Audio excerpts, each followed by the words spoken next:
Hey, welcome back everybody. If you're new to the channel, my name's CJ and you're watching Sweat Equity.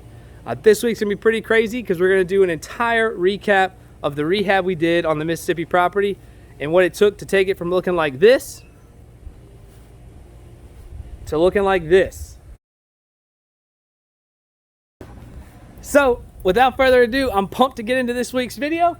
But before we do it, if you're not already subscribed, what are you waiting for? And press the like button. Press it. Alright guys, I was super pumped to get in here and just start whacking at that tile, but it proved to be a pain in the butt. Probably about the only thing in this house that was put on correctly. So it took a while to get all the tile up. And when we did get it all up, it was a ton of tile. And Kat was tremendous in putting all this in the dumpster while I could work on some other projects. So big shout out to her. Once we got the tile up, you could see where the rot was in the floor. And it was really about 2 feet inside the door, but I decided to pull up a whole 4x8 sheet of plywood just to make the fixing it a lot easier when I slid the new sheet in, as opposed to having to try to cut it and fit it on the floor joists. As well as make sliding those floor joists in a lot easier. And now you can see what happened with those 2 huge holes on the right sides of the door, right and left side of the door. Just led to a ton of rot around the door and in the wall. So started tearing out this ledger board. It was rotted. The floor joists were rotted, so we put in some new ones to support those. And onto the most rotted section of the whole house was this right side of the front door. The entire ledger board was just peeling off. Thankfully, the floor beams were in great shape, so we were able to save those, because that would have been fun trying to. We'd have jacked up the house a little bit and slide in a whole new beam, which honestly I've never done that before, so that would have been interesting to learn. Luckily we didn't have to on this one, but removing all the sole plate just to get some good wood. Just decided to remove the whole entire sole plate all the way to the corner, and that way we can slide a whole fresh new piece in. And here, just tying those old joists to the new joists. I could have cut the old joists out, but I didn't really feel like it. We just left them there for additional support. And just sliding in this new piece of 4x8 sheet. And here you can see replace the full ledger board along with the sole plate. And those 2x4s in the wall will also be replaced, but like I said, the initial goal of this was to do all the demo as fast as we could to get that dumpster filled up and get it off the property. And this is one of the projects I was looking most forward to, and that's tearing down this wall between the kitchen and the living room. Before we started tearing down, I did not know this would actually be what was the original exterior of the house.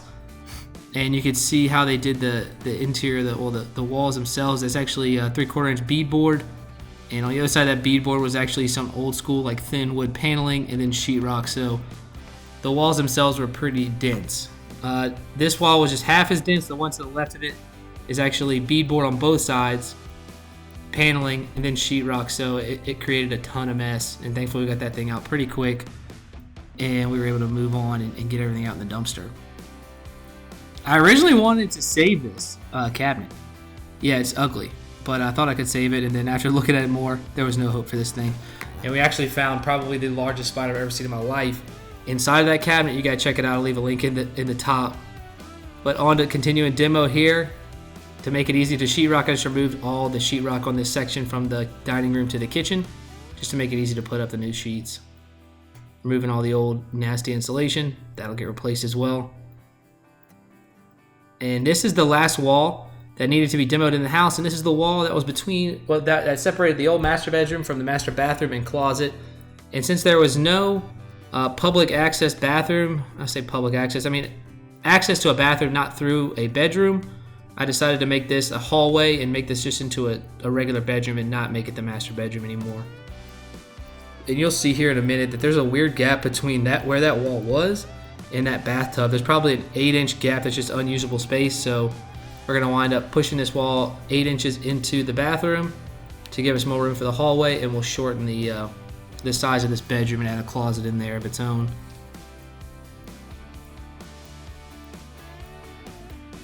Clean up, clean up.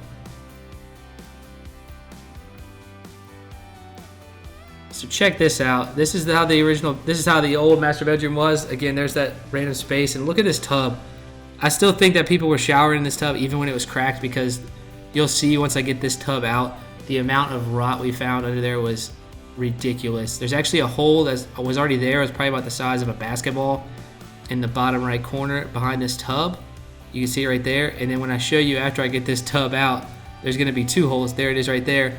That second hole, actually, I fell through there, so that was on me. But the floor was super compromised. Just loads of water damage in here, doing the same thing we did in the kitchen.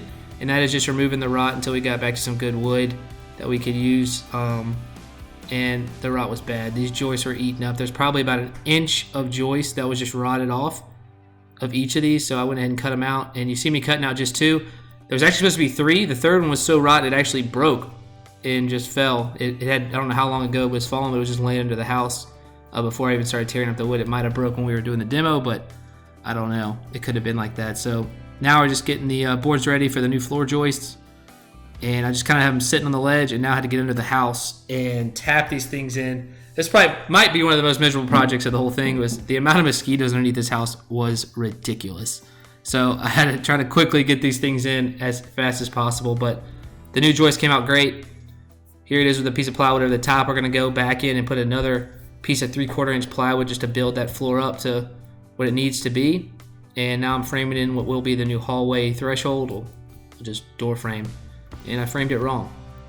I left the 8-inch gap. If you can see that, I'm going to have to move that over. There you go, buddy. Now you're on it. So with that pushed over, that takes up most of that gap that, like we showed you, was just unusable space. And I just reused the header that was the bathroom header and put it in the door frame. And if you've watched any other videos, you may be able to notice that this header actually changes. I wound up changing the entire header out later on and pushing it closer to the ceiling.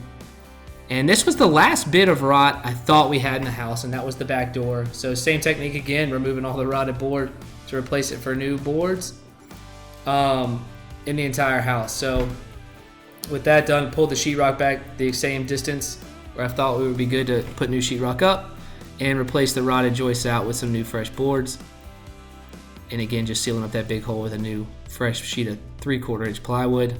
So nice, so nice. Door is actually going to be moved over, and here I am removing the old rotted door frame, and we're going to go ahead and I already cut out the sole plate of this wall. We're going to go ahead and slide in a new one just to firm that wall back up. Now, like I said, that door frame will wind up getting moved over towards the closet, but we'll get to that later on. And now on to the master bedroom, what will be the new master bathroom.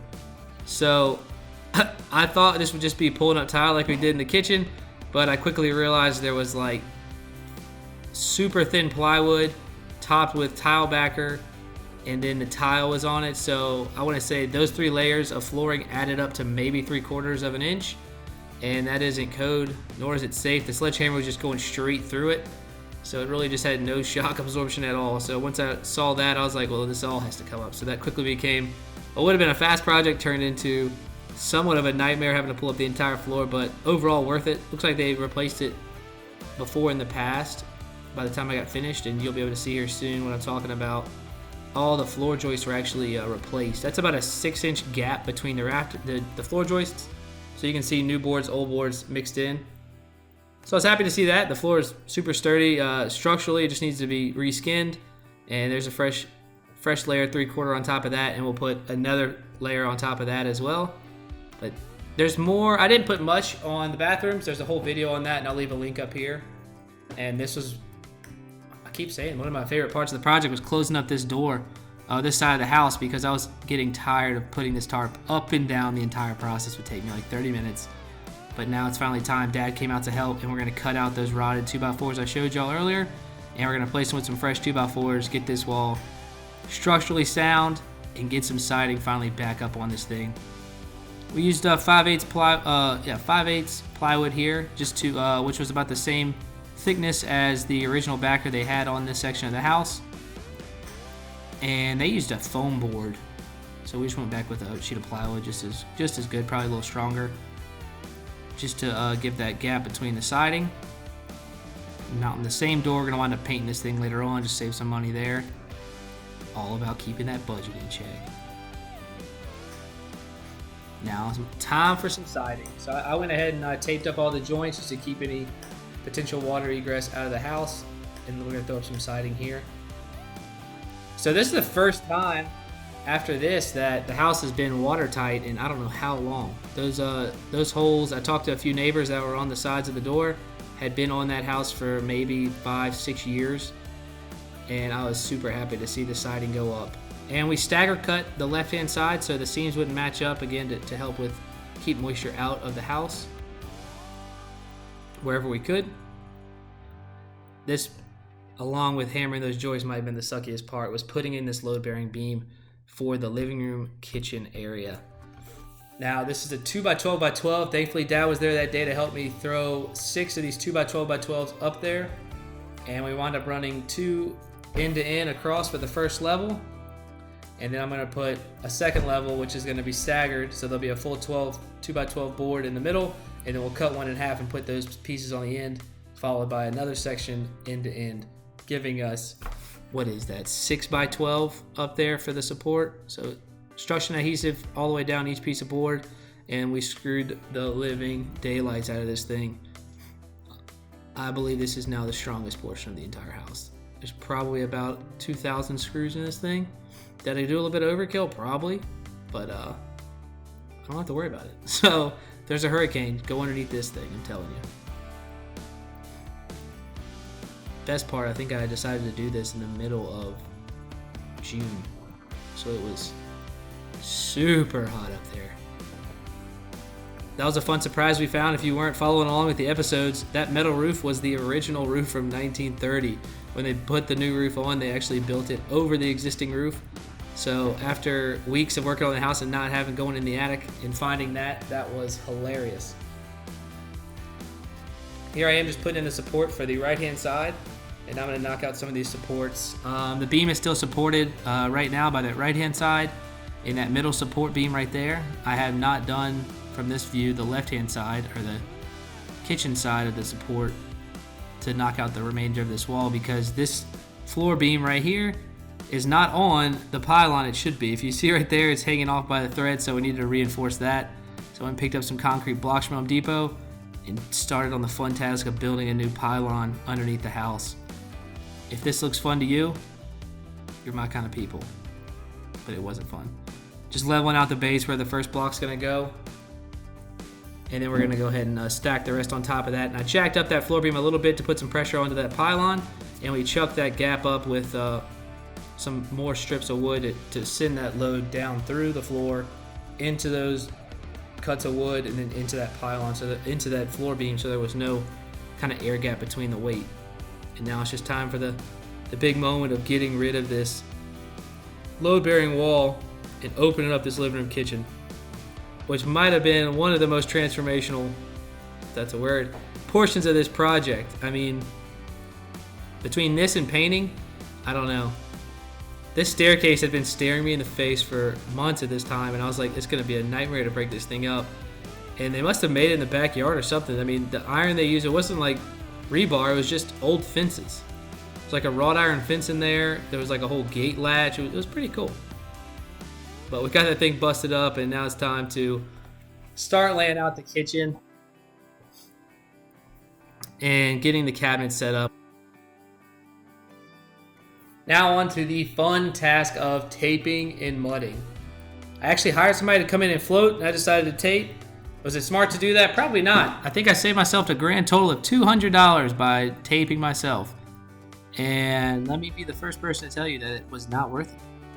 It's $200. Just pay the guy that does it every day to do it. You'll thank yourself in the long run if you're doing something like this. But Dad came back out to help, and now what we're doing is just patching up all what used to be that fake beam right there in the living room.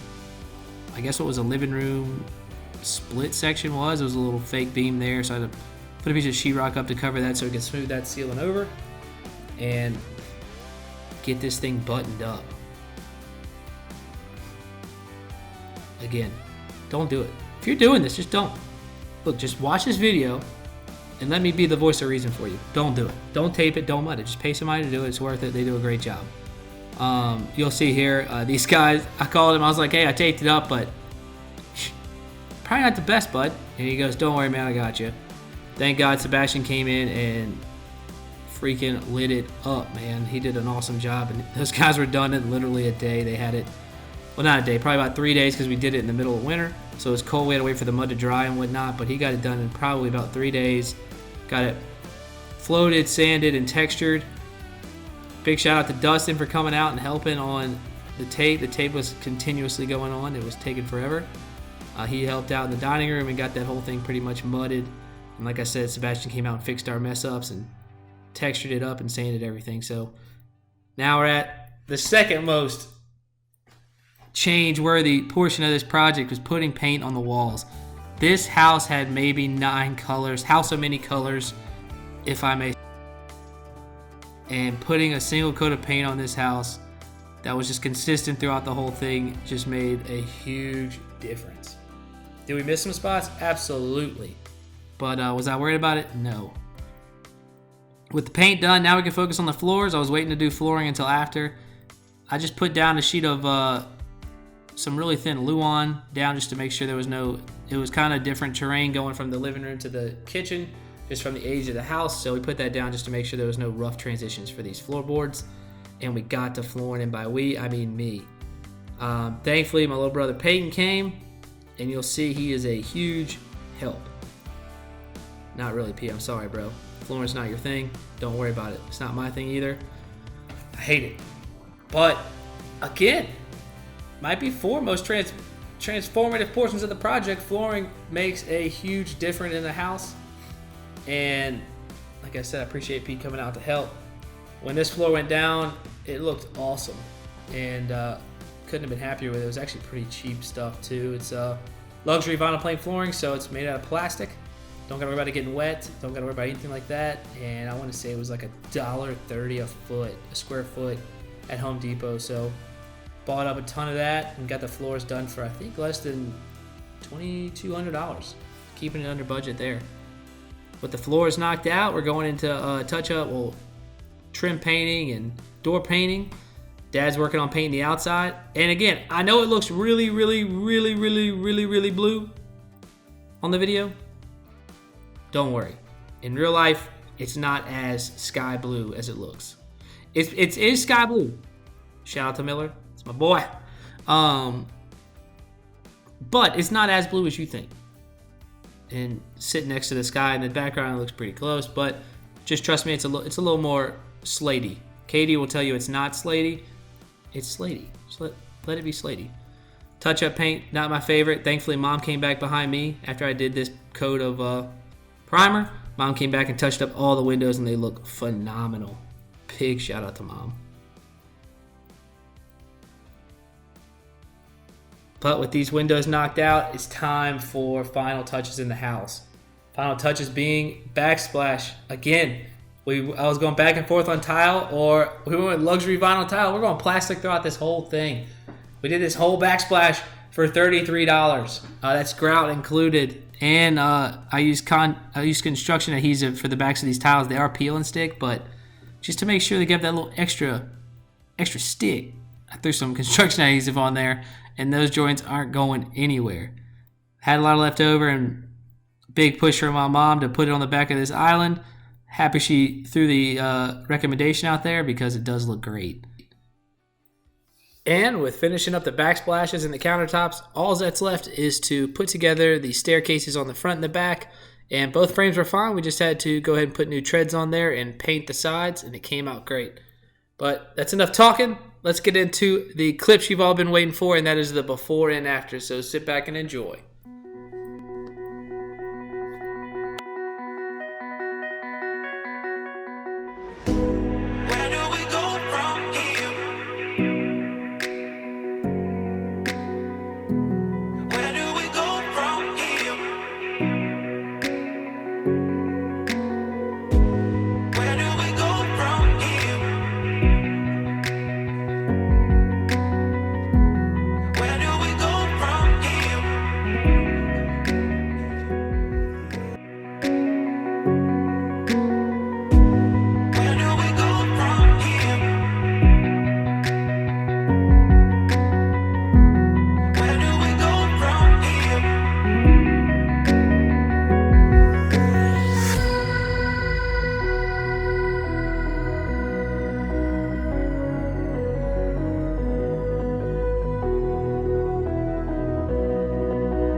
And that's a wrap, folks. The first house on the channel is done, and I learned a ton from the renovation of this property that I can't wait to use on the next one. So I had a few people ask me if I'm going to do a breakdown of this property. Yes, I will. It'll be in next week's episode, so if you haven't done so, hit the subscribe button and hit that notification bell to make sure you're aware when it comes out. But we're going to go through all the financial side of this house and what it took to make it look like it does now and what the final numbers were. So see you guys next week. Peace.